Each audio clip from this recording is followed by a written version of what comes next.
Hello viewers, তেল ছাড়া সবজি রান্না করেছি, চিচিঙ্গা তরকারি। একটা কড়াইতে সামান্য পানি নিয়েছি, পানির উপর দিয়ে একটা চাপা শুটকি দিয়েছি, সাথে 4-5টা কাঁচামরিচ ফালি দিয়েছি, তারপরে ছোট্ট একটা পেঁয়াজ কুচি কুচি করে দিয়েছি, পরিমাণ মতো লবণ।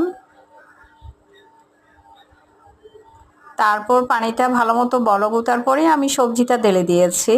কয়েকবার নাড়াচাড়া করার পরে নামানোর আগ দিয়ে আমি ধনেপাতা দিয়েছি। আমার হয়ে গেছে তেল ছাড়া চিচিঙ্গা তরকারি। দেখতে অনেকটা সুন্দর হয়েছে, কালারটা সেই রকম হয়েছে।